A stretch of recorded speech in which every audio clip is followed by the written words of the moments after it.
Imagine you're sitting at your computer and you have like exactly 100 mental browser tabs open. Oh, that sounds like a nightmare already. Right. And on every single one of those tabs, there's a different person demanding your attention. Like one tab is a coworker asking you to explain yourself. Another tab is maybe a family member questioning your background. Yeah. And a third is just some random stranger on the internet basically asking you to justify your own existence. Just thinking about the sheer processing power that takes is exhausting. It really is. I mean, it drains your internal battery to zero before you've even had your morning coffee. Absolutely. And, it is an entirely unsustainable way to live. But for anyone navigating the intense social friction of being misunderstood or marginalized, especially around identity, that is exactly what their baseline reality feels like. Yeah, they're carrying that ambient cognitive load every single day. Exactly, just Yeah. 100 different fragmented interactions. But, well, our mission for this deep dive today is to explore a framework that forces those tabs closed for you. I love that. Forcing the tabs closed. Yes, we are unpacking this really brilliant, highly structured analytical toolkit focused on identity, history, society, and control.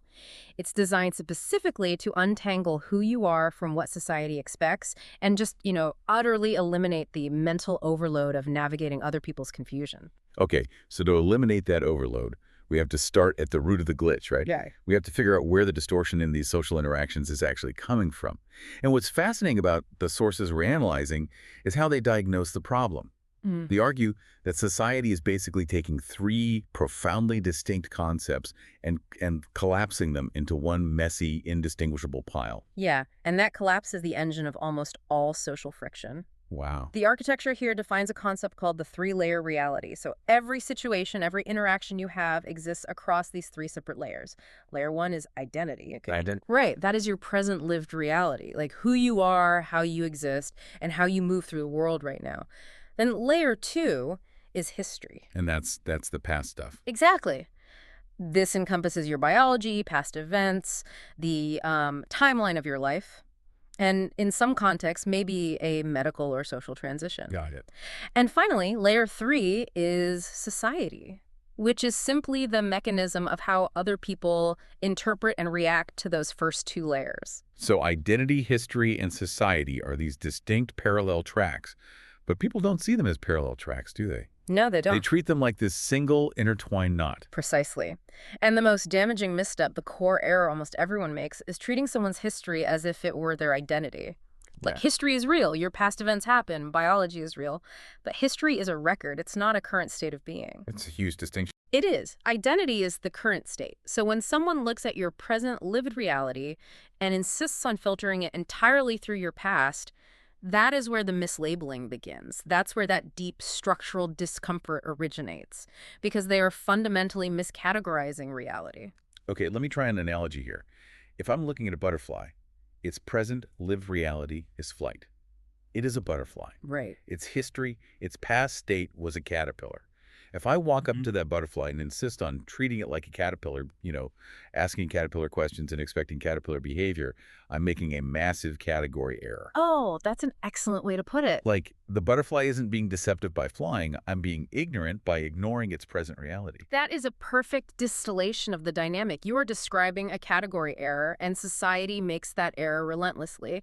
They force the history of the caterpillar onto the identity of the butterfly, and they do this primarily through reductive language. Wait, thinking about language and how we compress all this data, isn't a label basically just a linguistic zip file? A linguistic zip file, I like that. Yeah, because it feels like society is trying to take an individual's biology, their deeply complex psychology, their lived identity, and this massive amount of varied social meaning, and just compress it all into a single word. Yes, exactly. And when you compress too much dense, conflicting data into a file that isn't designed to hold it, the file corrupts. The information gets distorted. Why is the human brain so relentlessly obsessed with doing this? Honestly. Because the human brain is inherently lazy. Really?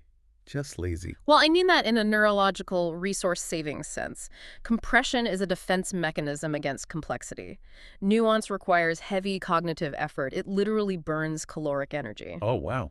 I didn't think of it like that. Right. Human beings are fundamentally wired to categorize things as quickly as possible to reduce uncertainty and stabilize their own perception of the world. So they just want to feel stable. Exactly. So when someone uses a reductive label, they aren't necessarily doing it to be malicious in every instance. A lot of the time, they're just doing it to save mental processing power. But understanding why they do it doesn't make that compression any less inaccurate for you.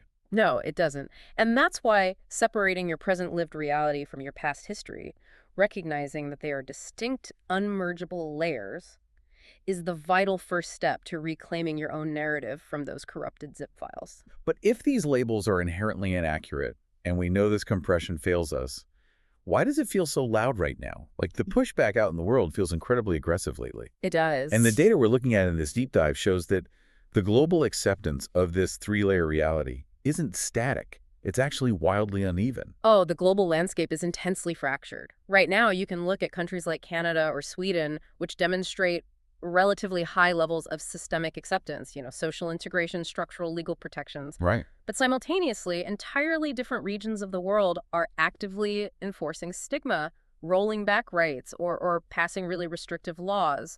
We are not living in a unified era. We are living in a period of high-velocity transition. And what blew my mind in this analysis is the generational timeline they map out for this transition. They actually put dates on it. Yes, the phasing is fascinating. They break it down into 3 distinct phases. So phase 1 is the cultural shift. And they place this roughly from 2020 to 2040. So this is right now. Right. We are in it. Yeah, where younger generations are doing the grueling, heavy lifting of normalizing diversity and challenging the old zip files. Then phase 2 is structural alignment, projected from 2040 to 2070. Exactly. That's when the slow-moving institutions, the legal systems, corporate policies, mainstream media finally catch up and become consistently aligned with the culture. And finally, phase 3 is baseline normalization from 2070 to 2100 and beyond, where the default reaction from society just becomes entirely neutral. It is essential to understand the mechanics of that timeline. Institutions lag behind culture by 30 to 50 years because they are run by individuals who were socialized in a previous era. Oh, that makes so much sense. Right. Those individuals literally have to age out of power and be replaced by the generation driving phase 1. That is why structural alignment takes decades. Wow. So the crucial takeaway for you, the listener, is that you are existing ahead of full societal integration. The friction you feel walking out your front door every day isn't random noise. And it certainly isn't a personal failing on your part. Yeah. It is structural friction. You are living in the jagged gap between a cultural shift and institutional alignment. Hold on, though. 2070, 2100. I mean, that timeline is great news for my unborn grandchildren, but that is terrible news for my family Thanksgiving next week. Yeah, it's a long wait. It sounds like we are beta testing a cutting-edge operating system, but the rest of society is running on outdated hardware from a decade ago. Yeah. Every time we try to interface with them, there's a glitch. The systems just don't talk to each other. That's a great analogy. So if perfect acceptance isn't coming in our lifetime, what on earth is the immediate survival strategy? Do we just grit our teeth for 80 years? Absolutely not. In fact, abandoning the fantasy of perfect acceptance is probably the most liberating thing you can do. Really? Just let it go. Yes. Perfect non-judgment is a myth. It will never occur, even by 2100, because human variation, cognitive bias, and misinterpretation, they'll always exist in some form. Right. Humans are going to be humans. Exactly. So the goal of this analytical framework is not to sit around passively waiting for the world to catch up to your reality. The goal is to remain internally coherent within a fractured world right now. You survive the beta test by changing how you process the glitches. Which brings us to the actual people causing those glitches. Because we have to leave the house, we have to go online, we have to go to work, and people are everywhere, existing at all these wildly different stages of adaptation. How do we even categorize the chaos of everyday interactions? You categorize it by recognizing that every single interaction you have falls into one of 3 distinct buckets. Okay, 3 buckets. Yes. The first bucket is coherent. These are people who are respectful.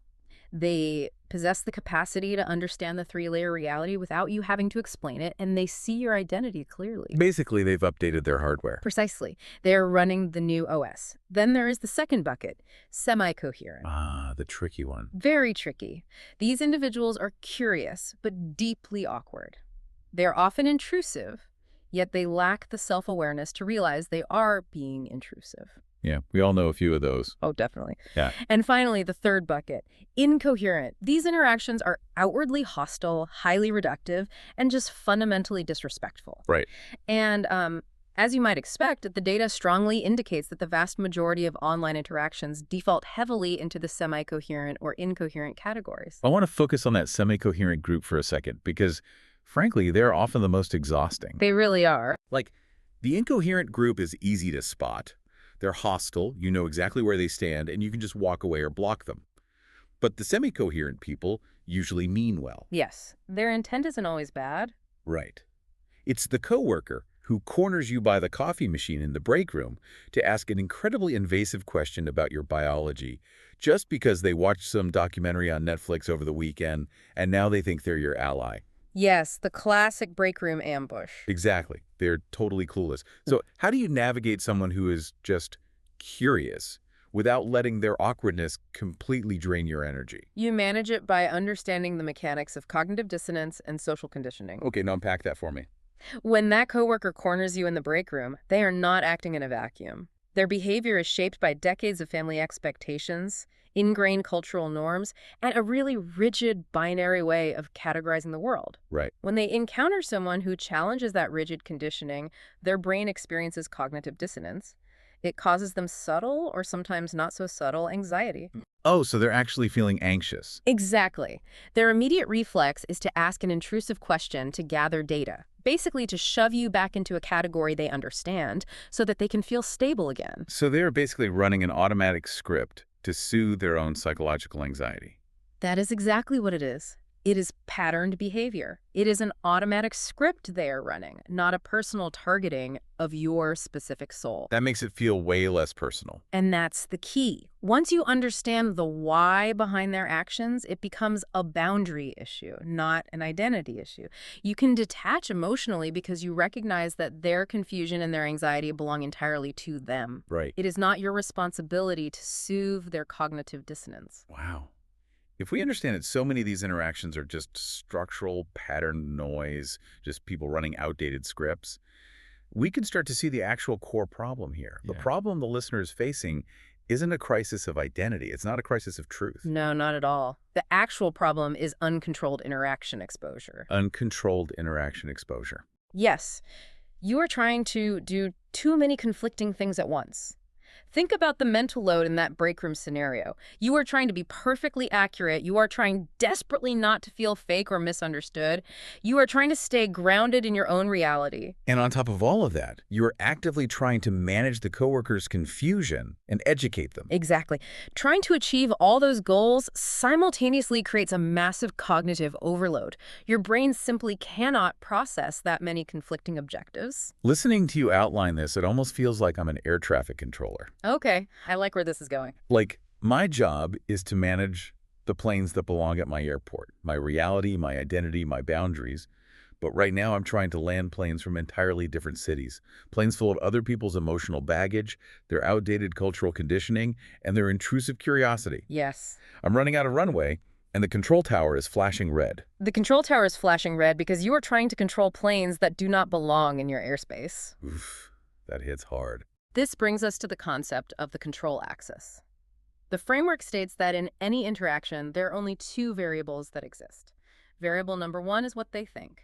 Variable number two is how you respond. That is it. And what they think is completely uncontrollable. Entirely uncontrollable. True stability, the only way to stop the cognitive overload is to drop that first variable completely. So just shut down the runway to their planes. Yes. You have to radically accept that you cannot control their perception. And more importantly, that managing their perception is not your job. You take all of that wasted energy and focus it 100% on the second variable, your controlled response. Okay, that sounds incredibly empowering in theory. Shut down the runway. But practically, in the real world, how do we execute that? How do we stop taking on their confusion when they are standing right in front of us, demanding answers? By leaning into the most powerful tool in this framework, the non-obligation principle. The non-obligation principle. Okay, what is that? Well, society conditions marginalized people to believe they must be ambassadors or educators. All right, like it's your job to teach everyone. Exactly. But the non-obligation principle actively dismantles that expectation. It states clearly and unapologetically that you are not required to explain yourself. You're not required to educate strangers. You are not required to disclose your history, and you are absolutely not required to validate their inaccurate language. That is a huge relief to hear. It is. Your Yeah. only responsibility is internal coherence and chosen expression. Chosen expression. Mm. That implies a shift from being reactive to being proactive. You aren't hiding who you are, but you are the sole authority deciding what information gets shared and when. Precisely. And the toolkit actually provides a finalized system of core identity statements to help execute this, right? Yes, it does. They operate almost like verbal boundaries you can deploy instantly. The cleanest one they suggest is identity only. So you just say, I'm a woman. Right. Short and factual. And if they push or ask a follow-up, you use firm closure. I'm a woman. That's all you need to know. Yeah. And then there's the final anchor, which I think is brilliant. I'm a woman. I have my own history, but I don't share that unless I choose to. Look at the architecture of those statements. They do three things simultaneously. They state the absolute truth of your Layer 1 identity, they establish an impenetrable boundary, and they categorically refuse to overexpose your Layer 2 history. It's so efficient. Very. But the application of this strategy must be calibrated to the environment.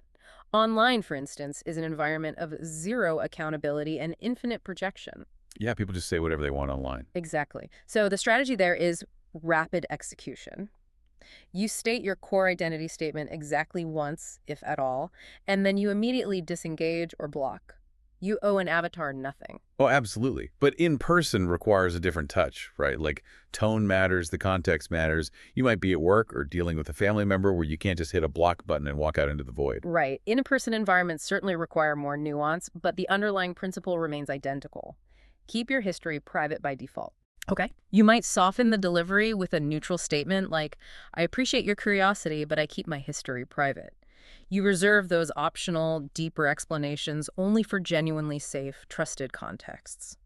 And what about when we shift from that semi-coherent awkwardness to the incoherent hostility? Yeah. What if someone crosses the line from curious to outright disrespectful, using reductive terms or offensive slurs? In cases of clear disrespect, the response must be absolute and uncompromising. Okay. Online, as we establish, no reply, just block. Do not feed the hostility. In person, you do not explain, you do not debate. You deliver a flat, firm directive. No, or don't call me that. And you physically disengage from the interaction. You do not negotiate your identity with someone who is acting in bad faith. Period. Just walk away. Exactly. I do want to push back on the emotional reality of executing this, though. Because setting these boundaries sounds clean in a deep dive discussion, but in the moment, your heart rate spikes. Of course it does. What about that visceral, full-body feeling of intense annoyance? Like when that coworker asks the invasive question and your internal monologue just screams, this is pathetic, why am I still dealing with this in the year 2026? Yeah. Does feeling that kind of intense frustration mean the framework is failing? Are we losing our cool because we aren't perfectly zen about it? No, and this is perhaps one of the most vital paradigm shifts in the entire analysis. That feeling of annoyance, that sharp instinct of this is pathetic, is not a failure of your composure. It is a correct signal. A correct signal, meaning the system is working. Precisely. It is your internal alarm system functioning exactly as it was designed to. It is identifying a low-value interaction and a boundary violation in real time. It is signaling to your brain that an immediate exit or boundary enforcement is required. Wow, that completely flips the script. It does. Society often gaslights marginalized individuals into thinking that if they are annoyed by well-meaning ignorance, they are being overly sensitive or ungrateful. Right, like you should just be happy they're trying. Exactly. But the framework insists on the exact opposite. Your annoyance is profound proof that your core identity is stable enough to recognize when someone else is being inappropriate. You are not confused. They are confused. Listen to the signal. Honor the boundary. Your annoyance is a correct signal. I love that. That completely reframes the emotional exhaustion. It takes the guilt entirely out of the equation. Yes, the guilt has to go. So if we pull all of these threads together, identity is not something determined by the clumsy zip file labels people try to force on you. It's not shaped by the intrusive questions they ask in the break room. And it certainly isn't dependent on their cognitive ability to understand you. Beautifully said. True stability doesn't come from waiting for the outside world to validate you. It is forged internally, through your own consistent self-definition, tightly controlled disclosure, and fiercely disciplined boundaries. And cultivating that internal stability is what allows you to successfully navigate a world that is structurally transitional. We are all living at the turbulent intersection of an evolving society, fixed biological conditioning, and personal truth. The goal is coherence amidst the chaos. Coherence amidst the chaos. Which actually brings me to a final thought I want you, the listener, to mull over as we wrap up today. We talked extensively about the 2020 to 2100 timeline. Right. We talked about how you are living in phase 1 right now, dealing with the friction, waiting for that phase 2 structural alignment of 2040 to finally arrive.